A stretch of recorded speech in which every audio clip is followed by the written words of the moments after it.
Can you hear me? Yes, Master. Where is Padme? Is she safe? Is she all right? It seems in your anger, you killed her. I couldn't have. She was alive. I felt it. You've never heard of the Millennium Falcon?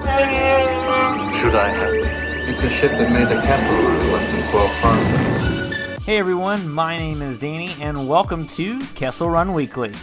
Today, unfortunately, I was not able to be joined by my co-host, Heather. She was feeling a little under the weather, but the show must go on.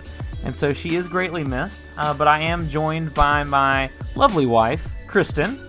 Hey guys! So many of you, if you've heard any of our prior episodes, you know Kristen has joined us before for our Who is Snoke episode, which was a lot of fun. And so she's going to join us again for this topic today. Now, this is going to be for our Holocron Book Club, so this is a first for Kristen. Yeah, she's never joined us for a book club, but before we start our major book series for A New Dawn, right before the Rebels premiere, which, by the way, officially announced October 16th. Now, I've suckered you into Rebels. You have, once again, sucked me into everything. Star Wars. Rebels. But you love it, Clone though. Wars. The comics. And your life is better for it. Debatable. Yeah, it is. But so far, are you enjoying Rebels? Where are we at in the seasons?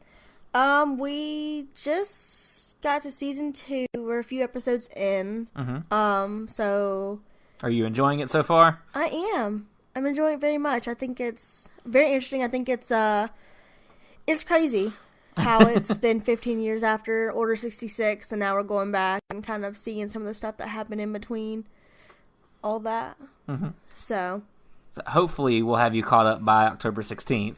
That's the goal here, so that way she can enjoy all of it in its glory with all of us. Yeah, we'll definitely do that. We can binge watch it. So October 16th is the official Star Wars Rebels release date. And also another set of news that we got just yesterday, the director for Episode 9, Colin Trevorrow, he has left the project. Oh, I saw that, but I didn't click on it. You're not going to give no clicks. No, I saw it on, Google likes to suggest things to you Mm-hmm. when you open it up. Well, mine does it all the time. So it always suggests Star Wars, because apparently I Google a lot of Star Wars. And it popped up, but I didn't see who it was or what it was, really. I figured it was something like that. So Colin Trevorrow, I don't know if you recognize the name. He's the one that did Jurassic World. He's the director for Jurassic World.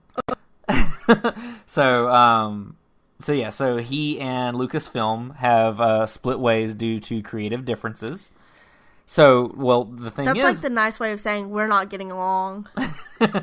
Well, and that's also what they had said that Lord and Miller had left Han Solo for. Yeah, I was going to say, Creative that's not the first time they've said, we had to part ways because of creative differences. So my thing is, and I'm kind of wondering,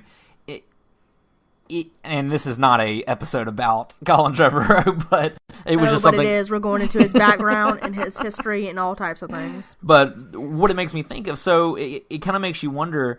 Now, is it, like you said, is it just, hey, we can't get along or whatever, or is it that Lucasfilm really is taking treasure to their stories and wanting to make sure that they're done right? I mean, so far, personally, I don't believe that we've had a bad Star Wars movie. Now, some can argue the prequels and all that kind of stuff. I still love the prequels and all their cheesy glory.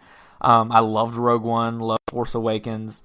I haven't had anything or experienced anything bad out of Disney. Maybe I'm just a Disney drone or Disney clone. I don't know. What do you think? Yeah, I mean, I think we even discussed the other day, too, where you were asking me what my favorite Star Wars movies, and I really couldn't name any of them to you, but I could describe them to you, and I think we came to the conclusion that, which ones did I like? We talked about it. You loved Revenge of the Sith. Yeah, but they were all like... Actually, they were all the prequels. It was any order of 3, 2, and 1. I remember that. Yeah, and so I was like, oh. Yeah. But I mean, Okay. and that's the thing is, like, I think that Lucasfilm cares about their story points and cares what they put out. And I mean, obviously, they're making God knows how much money on all of this stuff. I mean, Force Friday 2 just passed, and I'm sure there was a huge, huge turnout for that. I mean, I joined in a little. I wasn't there at midnight, Right. but I mean, as far as with the splits in the directors and things like that, I mean, I feel like it's Lucasfilm really watching out for their stuff. Yeah, I think they're being picky. I mean, obviously, this has been going I on would for be quite too. a while. Well, yeah, Yeah. I mean, they have a ton of stuff on Star Wars. Like, you can't walk into any store and not see something related to Star Wars. Like, you just can't. Like, you're gonna find Star Wars something, even if you're in a makeup store. I promise you, you will find something Star Wars or something that remind you of it at least. Yes. But I mean, they have so many. There's so many aspects of it. You have comics, books, you have shows, the movies.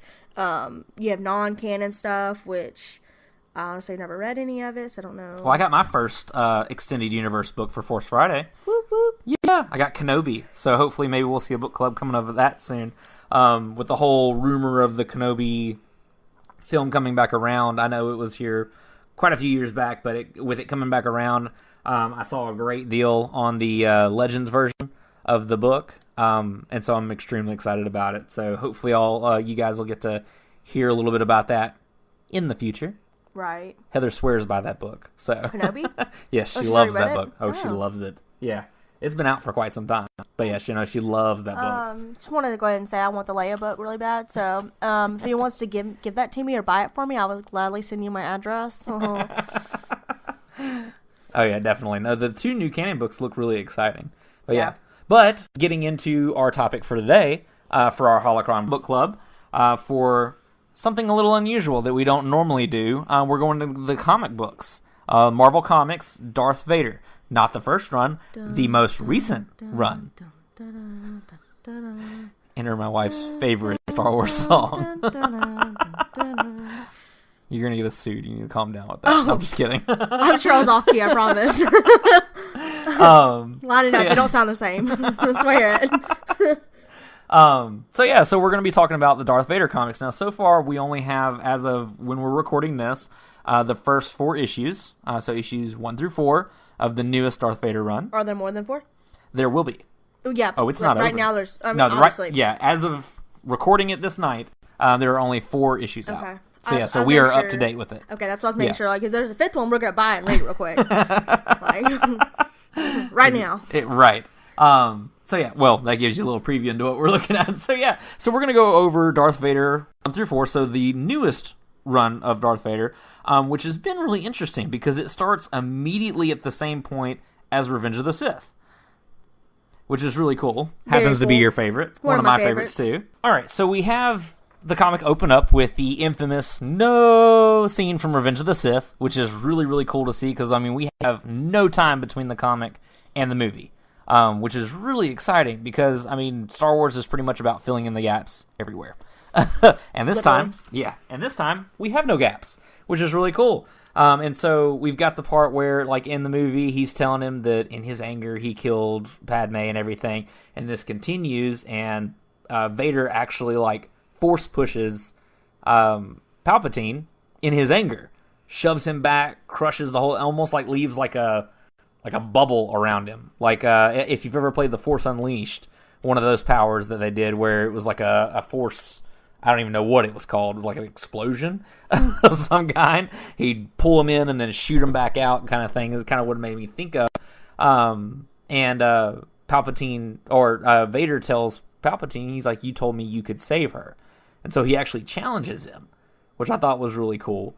And then Palpatine basically says, "Well, you chose a different path, and nothing in the dark side could save her now. She's gone." Which, he's a little snot. Right, like, we know you've been playing this game the whole time, Palpatine. You never had a chance of saving her anyway. But he goes through and tells her that she couldn't have been saved, that Vader was the one that basically killed her, just like in the movie. That Vader was the one that killed her. He made that choice. So yeah, so he's going through and basically trying to play it off as if Padme never had a chance, which is insane. Which, I mean, obviously, as the viewers, we kind of had that feeling to begin with anyways, but he's still manipulating him even further on from that. But I thought something was really interesting, though, because Vader, as soon as Palpatine tells him that he chose a different path, Vader basically concedes. And he's just like, I must have. Yeah. Instead of remembering that that's not how he left it or anything like that. Which I guess the only thing he'd really truly remember out of all of that is that he left Padme unconscious on that platform. But I mean, it leads to a really interesting scene where Palpatine is like, oh, you poor baby, and then whips around real quick, and he's like, where's your lightsaber? And starts like shocking him and all this other kind of stuff, lighting his lightsaber and everything. And he's like, oh, I lost it to Obi-Wan, and kind of recaps that whole thing. I don't know if that's where you were going, but I know Palpatine makes a comment and even says something along the lines of that lightsaber belonged to a Jedi and all the Jedis are dead, or something like that too, and kind of starts the whole, you need a new lightsaber. Right, because Anakin was referring to his own lightsaber. Right. And he's the one that puts that in his head that Anakin's dead. Right. And all the Jedi are dead. Right. So that's not your weapon. So where's your lightsaber? Like, he's being a punk to him, really. Like, just being rude. Like, you know the answer, dude. Like, right. He's just trying to... I mean, he's just having enjoyment shocking him, basically. Electrifying him with the Force. But in school I was told there was no such thing as a stupid question. Wrong! Right. But I mean, it goes through all that and everything, and then Palpatine gets super aggressive, and I thought was like the coolest line of the first issue, where he whips around and puts his lightsaber to Vader's throat. Yes. And he's like, if you ever touch me with the Force again, I'll finish what Kenobi couldn't. Right. And I was like, ooh. Like, I got chills the first time I read that. And I was like... As if Anakin needed more burn. Hold on, I'll get my aloe. But yeah, and so, I mean, it's weird because, like, you can tell how manipulative Palpatine is. It's just odd seeing Anakin fall for it. I guess it's maybe because we know Palpatine and know what he's about. But, like, literally jumping from, if you ever touch me with the Force again, I'll kill you, to, but you're my friend. And stuff like that. Like, I don't know how many friends I got who would just be like, do it again, I'll kill you. Right. Oh, hey, you want to go hang out this weekend? We chill? All right. You want to go out to eat? Grab a bite later? But yeah, and so, I mean, it's kind of crazy seeing that manipulation just jumping back and forth. It's really just kind of wild to see. You know, and to kind of touch on that, I think it's more crazy because we've kind of seen that throughout the whole movie. I mean, you see the whole time where Palpatine's kind of playing the puppet game anyway to Anakin. That's the whole prequel trilogy, yeah. Okay, so you see that the whole time, so I think it's not as much as the whole manipulation. I think it's more of Anakin just taking it for what it is. Well, and then on top of that, Palpatine's basically been his father figure. Like, I mean, he and Obi-Wan were close, but at the same time, Anakin did resent Obi-Wan to a degree because he felt like he held him back. Like, he didn't truly believe in him, and he would ask things of him that even though Obi-Wan would say, hey, I'm not asking, it's the Jedi Council. I mean, at the same time, it was just kind of like, why would you ask me to do that? Right. Like, spying on Palpatine, things like that and everything. I mean, Anakin, and I still stand by this, if they would have let Anakin in on what they were doing and what was actually going on, and not been so afraid of him for no reason at all, not even so much as mistrusting him for no reason at all. I mean, things for no reason at all. Let's just make that very clear right now. I mean, it's just kind of like, it doesn't make sense to me. Like, right. It was just like, well, we're going to be afraid of him, and because he's this, and it's just like, what? Anakin has done nothing to betray your trust. He's done nothing to make you feel like he would ever betray the Jedi Order at all. If anything, he was the one that tried to uphold it the most. Right. When Palpatine revealed that he was a Sith Lord to him, the first thing he said was, I'm going to get the Jedi Order.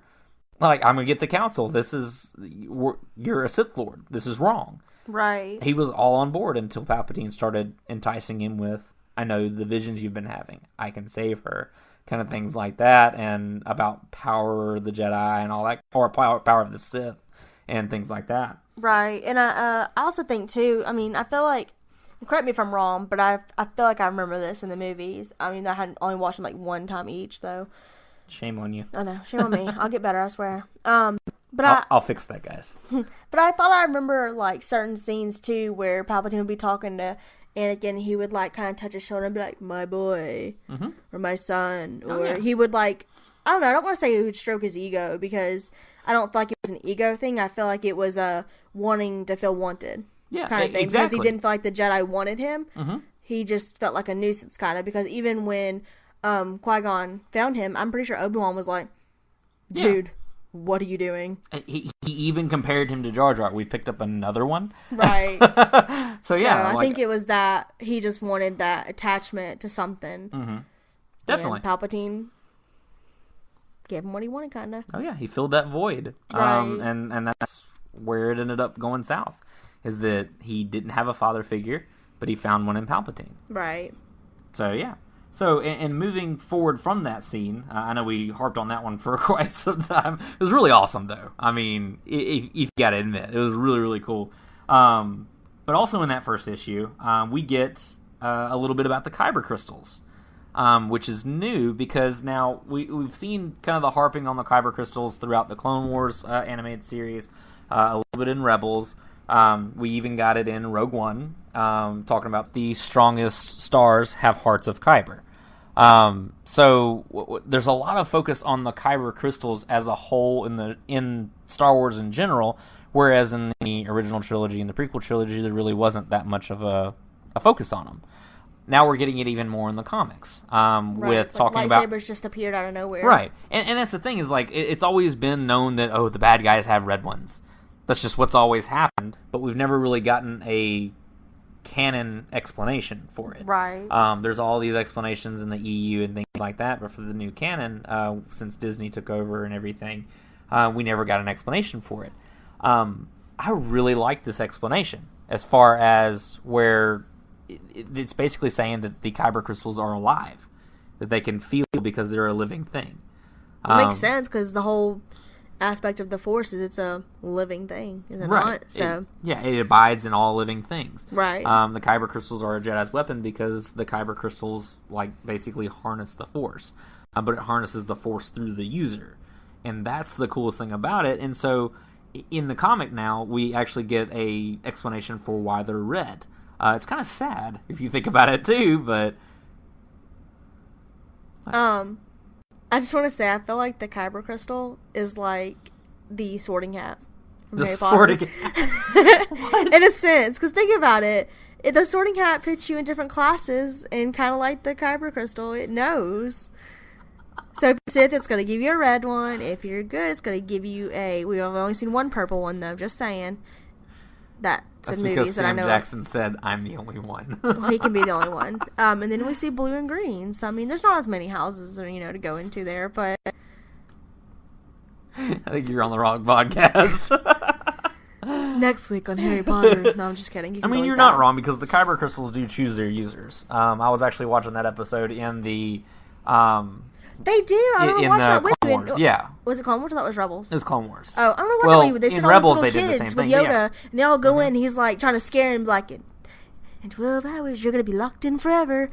And really, it's not what happens. But I know they end up going. They keep telling him just to use the Force, and he doesn't really tell them what to do. I know they end up having to face their worst fear, isn't it? Yeah, something like that. Because they all there's have one to kid face that doesn't their worst like fears, going yeah. up real high. Doesn't like heights, so he ends up having to crawl up real high to get his. And then one is not patient. Gunji, the Wookiee, which is my favorite one. Right, I remember He's that not patient, one. but then he has to learn patience. Right. And wait for the ice to freeze over in order to get to his, and things like that.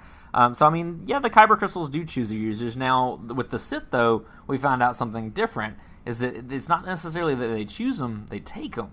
Yeah, these are like blood diamonds. No, I'm just kidding. I mean, it's strange because, so, essentially, they can change the color of the saber to red.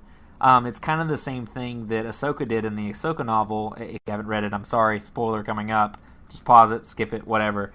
But the same thing that Ahsoka did in the Ahsoka novel with the Inquisitor. She got an Inquisitor's lightsaber and she purged it, and it became white. Oh. So yeah. Spoiler, didn't know that. Thanks a lot, buddy. It's okay. So it's kind of a reverse process where the Sith or whoever with the red lightsaber basically bleed the Kyber crystal. They put their pain in their rage, which is typical of a Kyber crystal because it does feel you, and it kind of becomes you. Right. Kind of thing. It attaches to you, I guess, is the best way to say it. And even as he's, as Palpatine's telling him he has to go do this, even as Palpatine's telling him he has to go do all this, though, one of the things, which I'm not sure if you're about to touch on this, and this is too early, I'm sorry, but he told him that you've been given a gift. Mm-hmm. He says pain. He says you can use it or you can die. Mm-hmm. Definitely.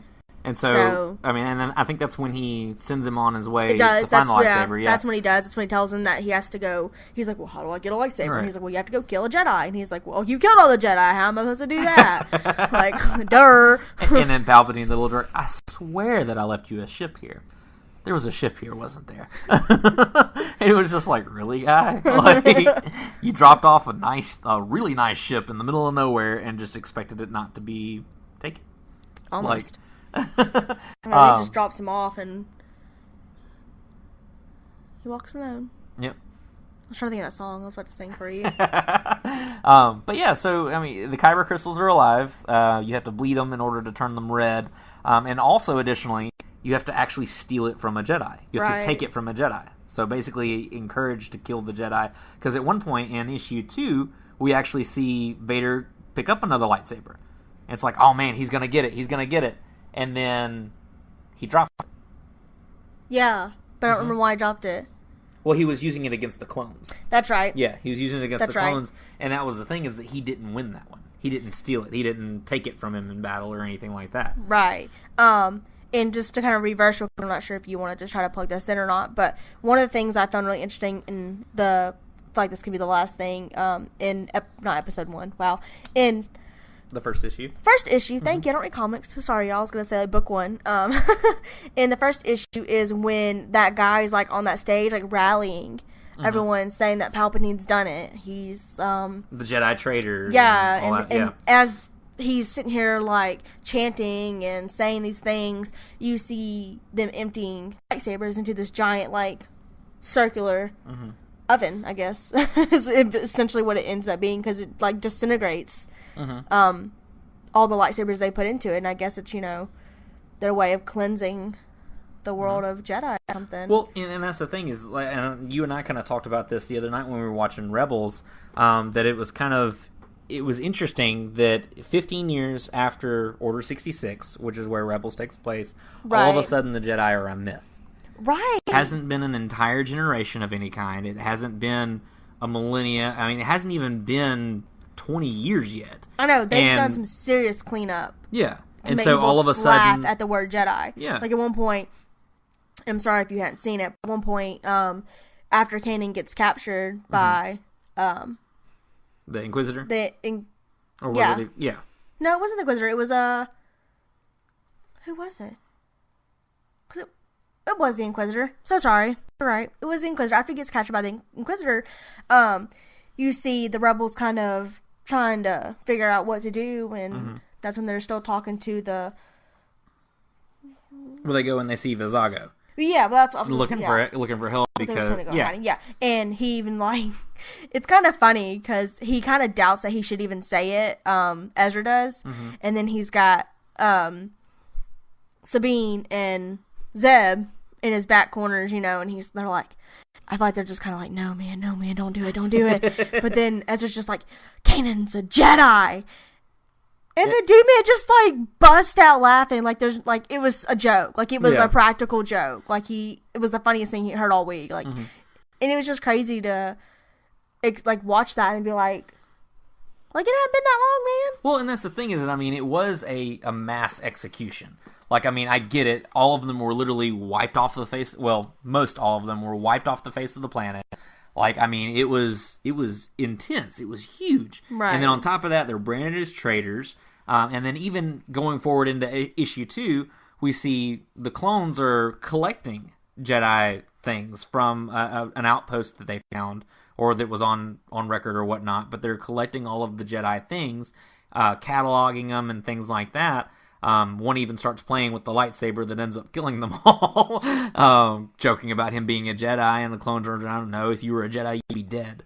Like, it's serious. But it kind of makes me think of, so, I mean, obviously, the Empire is very very keen on indoctrinating their people and things like that. The Empire is your friend and all this other kind of stuff. Join the Empire. If you see it, report it, kind of mess like that. And it's almost as if they've wiped out any trace of the Jedi ever. Like, it's just rumors and myths and bedtime stories now. Right. But to do that in just a few years' time is nothing short of impressive. And it's kind of scary. Right.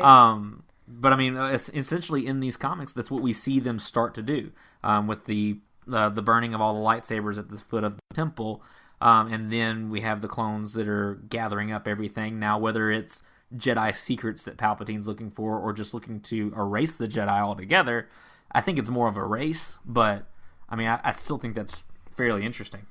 Right. One of the things too that I thought was interesting to kind of, because I don't think I could be wrong. You really can correct me if I'm wrong. But one of the things I don't remember taking place during the movies was that part, which we obviously know that obviously the clones don't necessarily become extinct, but they retire them. That's one of the things we just touched in Rebels, was when he says that they retired us all. And even in that second illustration, you see where the guy actually even says, he's like, oh, I heard they're raising up the last of the clones, and then they're sending us away or something like that. Right, yeah, they're shutting down the Camino station, yeah. And I was just kind of like, oh. Which, I mean, we knew that, I guess, but I guess you don't ever really, you don't live in the time of it, I guess. You know, like I'm saying, you hear, like, with Rex, was it Rex? Yeah, it was Rex. Says, oh, yeah, they retired us or whatever, and then other than that, you just know that next thing is stormtroopers. So. Right. And it's interesting to hear what the clones think about it, too, because even though they're with that chip in their head and everything, if you go by Clone Wars, with the chip in their head that executed Order 66 in their minds, I mean, even these clones are like, well, we're never going to see battle again. I mean, if they just put us in the battle, they'd know what we're worth, and maybe we could become one of the Red Guard, the Royal Guard, stand next to Palpatine, which makes me wonder if the Red Guard are clones. Like, in canon. I don't know that. If you know that, please let us know. Email us, tweet us, whatever. Comment. Yes, comment, anything. Let us know if you know the answer to that. But it was just an interesting kind of tidbit where he was like, well, maybe we could stand next to the Emperor and be one of those, have one of those red helmets, I think is what he called it. Yeah, that's what they kept referring one of the to, red was helmets. They wanted a red helmet. I thought it was kind of cute that they actually had dreams to, like, be more. I thought it was kind of cute, and it's like, you go, sir. Nameless clone. One's name was Kicker? Kicker, yeah. Yeah. I don't know what the other one's name was. I'm sure they said it, but that's the only one that was like Kicker. Like, who thought of that? I guess it's not any different than, like, Rex or, I don't know. So, yeah, and then a couple things leading up into that. Now we get to see Vader coming in on that outpost, and now you had something that you thought was really cool. Yes. Well, you know, after Vader gets into the ship and he starts flying that direction, which actually, I guess he's going towards that research data because he obviously was a Jedi, so he knows how to find things. Yeah, and they're astonished that he can open the doors and he knows the codes to open the doors. Right. One of the things that kind of caught my attention was when he's flying, and he's taking out the ships and stuff. One of the couple of things actually was, I think one of the little robots was, or maybe it was just his machine, I don't know what it was really and truly, but one of the things like kind of taught to him and was like, oh, I can set up the guns behind you because that's where they are. And he kind of makes this comment like, I know where they are, I can feel them, I can feel their pain, I can feel their fear or something like that. And I was just kind of like, oh, Vader, no. Oh yeah. But and he even goes so far as to tell them to not transmit the codes because he has the proper clearance codes in order to be able to enter, and he's like, I can go ahead and do that for you. And Vader doesn't answer, and he's like, Master, I can go ahead and do that for you. Right. And then Vader just answers, no. He's like, oh, do it. No. But the other cool thing was, as he's, flying around doing his stuff out there, one of the clones inside is like, wow, I haven't seen someone fly like that since. And I think it kind of ends right there, and it's like, dot. And then one of the guys is like, don't. The Jedi are all dead. So what did you think they were going to say? I mean, I was pretty sure if he would have finished that sentence, he was going to say, I hadn't seen someone fly like that since Anakin. Because Anakin was known as Skywalker? Well, yeah, same guy. General Skywalker was known as a, like, phenomenal pilot. And, I mean, I know we got a lot of Anakin story. And I guess I probably just need to read. because I'm sure there's something out there that tells me more about Anakin, my love. But I'm just kidding. He's not my love. But yes, he is. I'm sure there's something out there that tells me more about him. But and I guess Clone Wars, watching Clone Wars too will probably give me more to it. But I mean, you know him as being a great pilot, but in order, like, I don't know, I think it's crazy to think that someone, even after Order 66, is like, whoa, that reminds me, this is speculating, obviously, but if he were to say Anakin, like, it's crazy to think that he would know that he someone made such as a mark that he was that remembered. Right, yeah. Exactly. Like, he's made history. Like, yeah, really, right. But obviously not, because all the Jedi are Kind gone. of like, wow. But, yeah, no, for sure. I did like that, though, because it left it open to be, oh, it's just a Jedi, and it's almost like, don't say Jedi, but, I mean, I'm with you. I think that he was going to say since General Skywalker. Right. And that's when he was like, no, don't say that. It's not true. All the Jedi are dead. Like, yeah. That's all that he really can say is all the Jedi are dead, which Anakin was known as a Jedi. Right. General Skywalker was a Jedi. I wonder if it's the same thing. I don't know. For anybody who's watched Westworld, I wonder if it's the same kind of thing with how he's like, don't say that the Jedi are dead, where they where it's something that the hosts don't understand. And that doesn't look like anything to me. Oh. That's what it reminded me of. It was like, don't say that. The Jedi are all dead. Hey, the Jedi are all dead. Hey, doesn't look like anything to me. Malfunction. Right. But then we get to see Vader just literally just going to town on all the clones. Like, they're like, he's not a Jedi. He can't be. They're all dead. There it is again. Right. And then he picks up a lightsaber. He starts getting at him and everything. What's interesting, though, is the clones hit him. Right. Well, that's one of the things I'll actually mention too, and I guess we'll kind of see it, we'll talk about it more as we go on through the comics, but even in the first episode, this is what's wrong with me. I don't read comics, y'all. The first issue, even in the first issue, you see where he gets hit by those guys that are looking at that ship, and they're like, oh, look at that ship, it's really cool. And Vader pops over the thing, and it's like, huh, no. But you even see when they start shooting at him, he gets hit. Yeah. And even one of the guys like, oh, I hit him. Yeah. I just imagine that's how his voice would sound, but I don't know for sure. That's how I kind of read it. From the deep outer rim. Right. I just kind of imagine it would be kind of Rusty, I guess, His name would probably be Rusty. No, I'm just kidding. But I just, you even see where he gets hit there, and then in the second issue, you see him get hit again by the stormtroopers, and see, they're not even stormtroopers, y'all, they're clone troopers. He gets hit by the clones, and I think it's kind of crazy too that the clones didn't even stop to be like, whoa, hey man, who are you? They were just like, who is that guy? Intruder alert. Intruder. We Nobody must shoot him. questioned why he had the codes or anything. No, they just were like, oh, he must be a Jedi, shoot him. And then, they're just like, pew, pew, pew, pew, pew, pew. No questions asked. I mean, they're hot off the execution of every single Jedi, so I'd imagine they're a little trigger happy. I just need to know what kind of Jedi they've seen in that all black uniform. I've literally never seen a Jedi dressed all like shapes that. and sizes. But yeah, and so I mean, like, he's literally clearing out the room, right? And he gets to the data center where he's looking for. We find out he's looking for a Jedi that may have survived.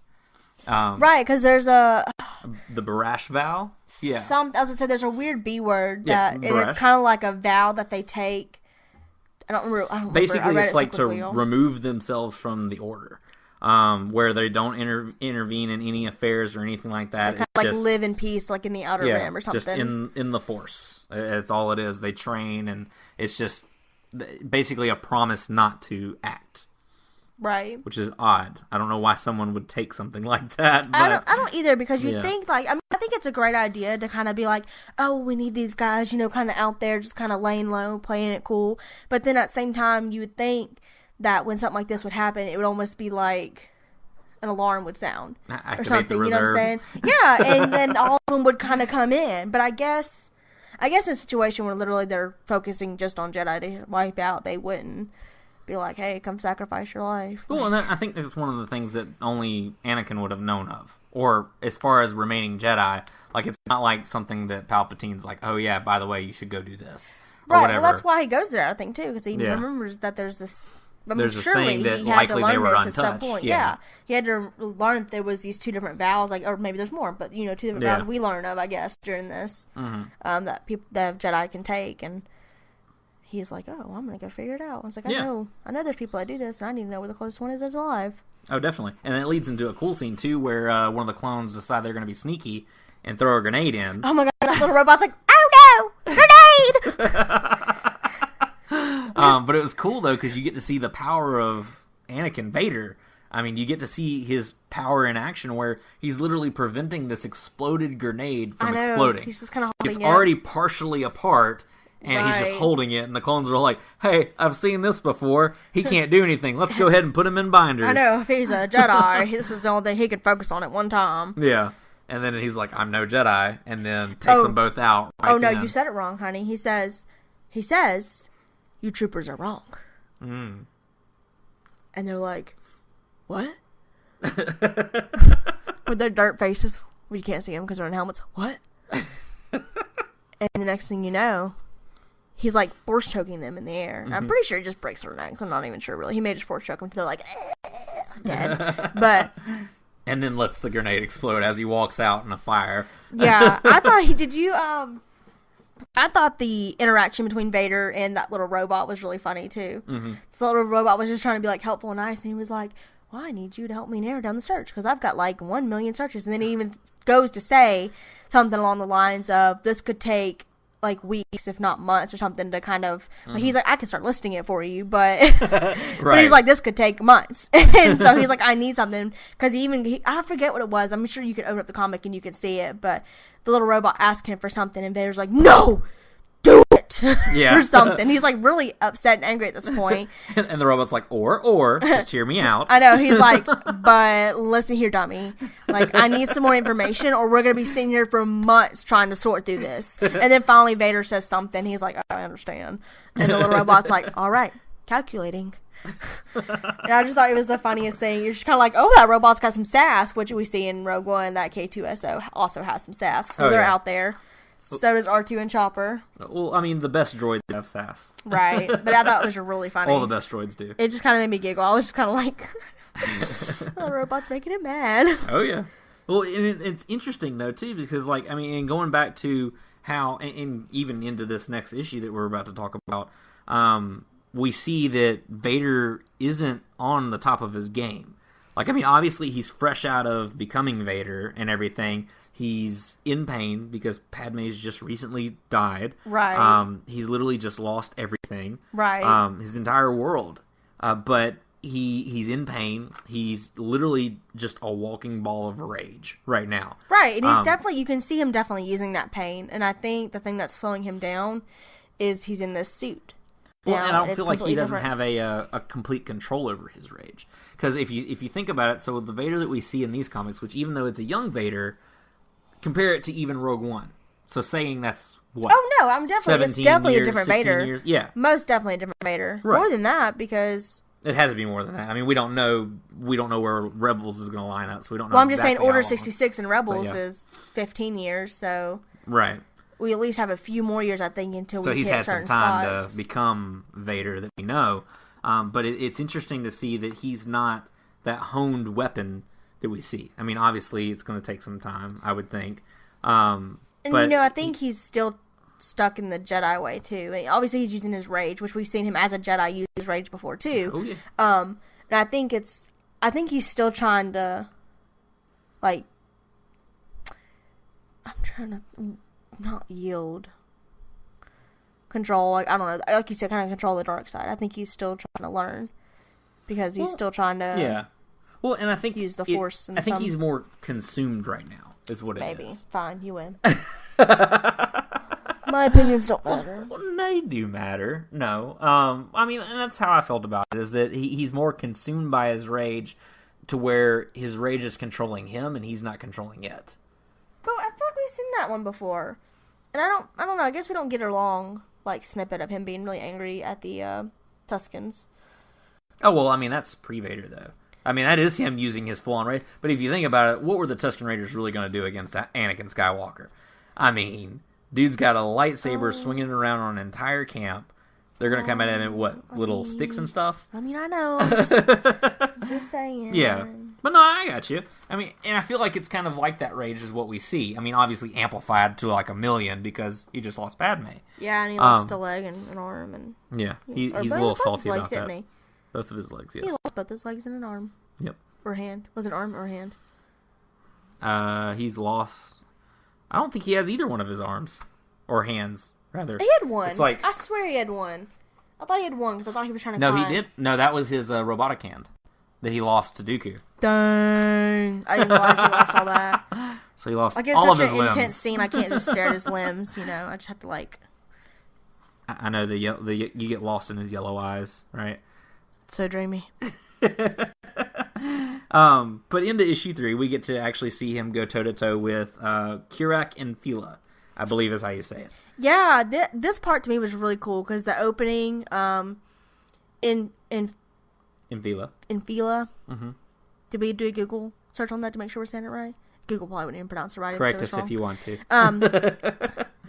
In Fila, we're about to call him Chick-fil-A. I'm just kidding. In Fila, though, the opening scene's really cool because just like any normal Jedi who's strong in the Force, feel things. Mm-hmm. And he knows that he's coming, and he even makes comment to say that whoever, because he doesn't know who it is, he just knows someone's coming. He's like, I feel it. He even makes comment to say it's dark. And cold. Yeah. And I was like, shiver. Well, he makes mention, too, that I thought was really interesting, that I kind of feel like speaks to Anakin as a character, where it was like, because he said it was like he took upon all of those deaths to himself, all of that pain on himself, and that's kind of that empathetic part of Anakin, where he helped people, he could feel for people, he knew people were in need. Now, obviously, this is not the good side of that little superpower he has, but it's like self-torture, basically. So, I mean, it kind of speaks to Anakin's character that somehow he consumed all this darkness and the murder and death and all of that, took it all upon himself, and it turned him into what Vila calls him multiple times, a monster.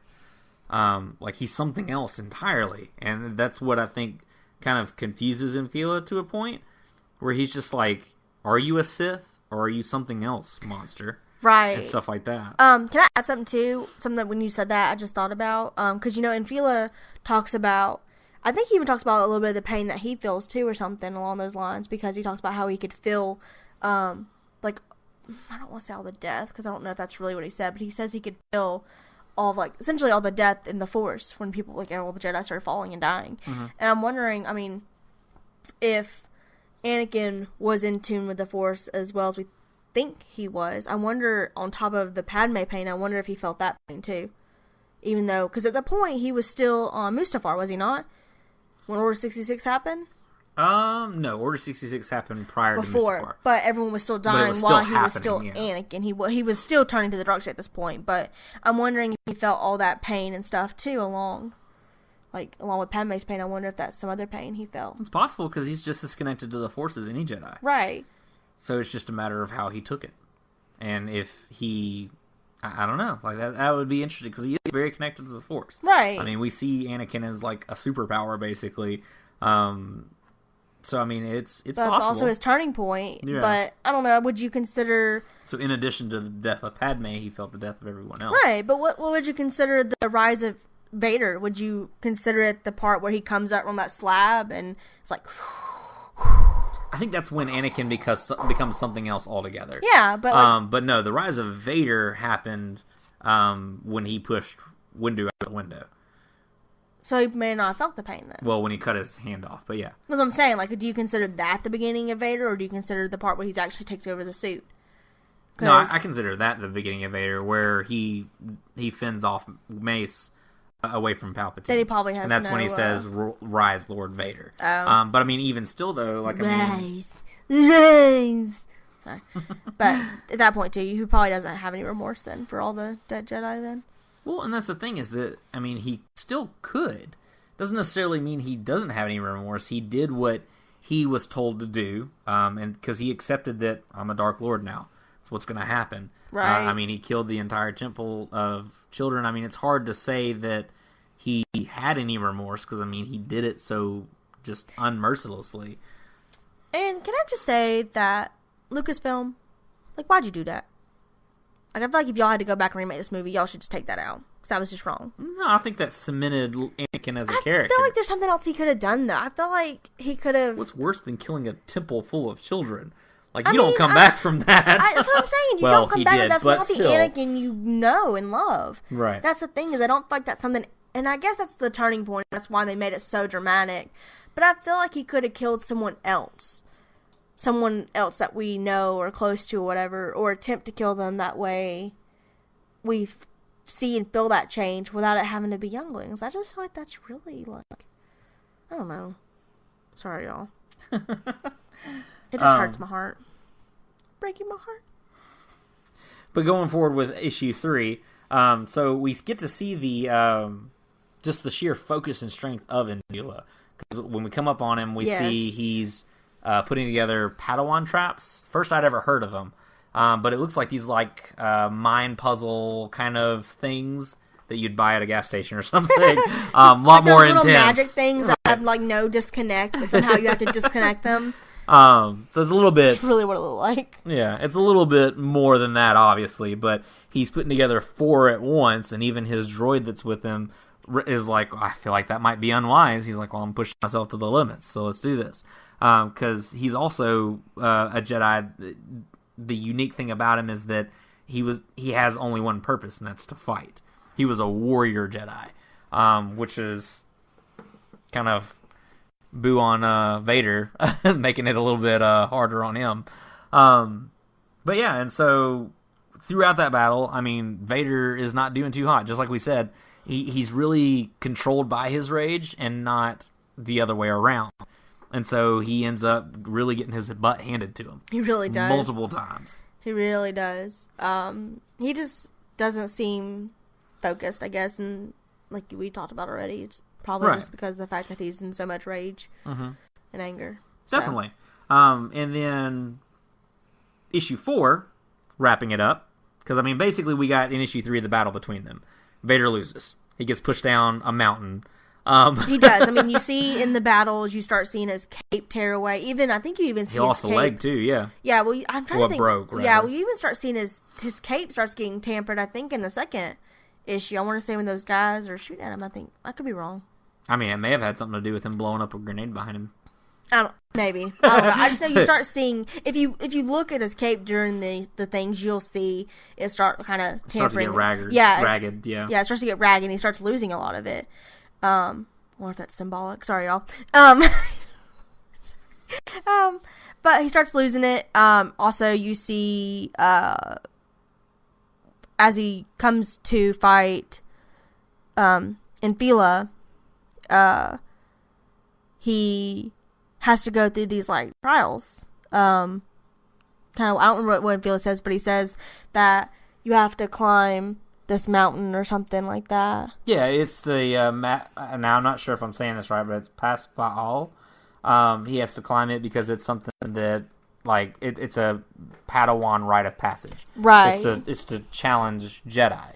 Right. So there's something special to this mountain with the Raptorans that attack Vader and things like that. Oh, don't forget the water. Water Yes, happened first. and the water. Water happened first, and he had to part it.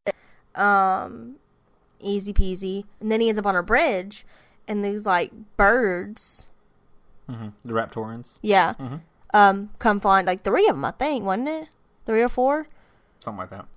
And we really started kind of looking at them in the comic too, and we don't know for sure. I don't know if there's anything else that can justify this or not, but we think they look like they're part of the mountain. I think they were, because the way he was crushing them and everything, they were exploding as if they were like balls of dust. Yeah. Dirt. Yeah. And so I think they may have been either a species that was of a rock type kind of thing, or part of the mountain. I think it was part of the mountain. But yeah, I think so too. But you see there too, those birds tear him up. You see like the remaining of his cape go away. I think some of his hand. You see some parts of his hand start. Well, he gets torn up. Yeah, he starts getting torn up in his hand, and then you see like all the. He still has his mechanical leg, but all of like the the armor, like the black part of like his armor over the mechanical part of his leg is like gone. Yeah, no, he's definitely had his butt handed to him for sure. He did not do hot. He gets pushed off of the top of that mountain. But what's cool is in the last issue, or the issue 4, not the last issue, there's going to be more.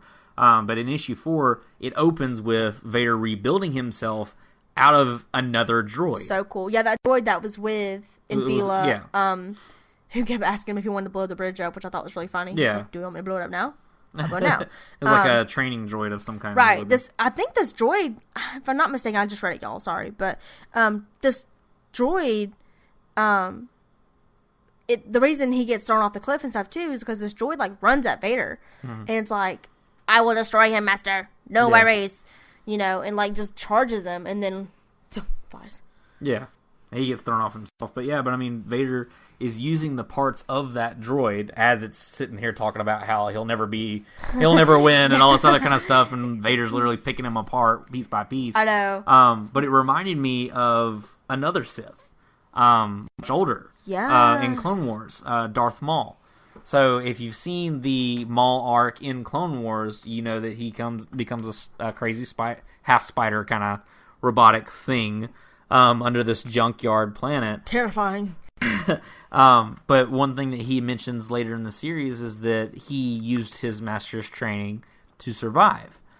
Basically willed himself in the Force in order to survive, and the Force is what created his mechanical limbs.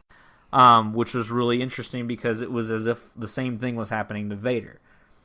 Right, because we don't ever see... I'm sure there's something out there, maybe, but I don't remember ever seeing any parts where the Jedi are able to obviously none of them are mechanical, but, well, some of their hands are.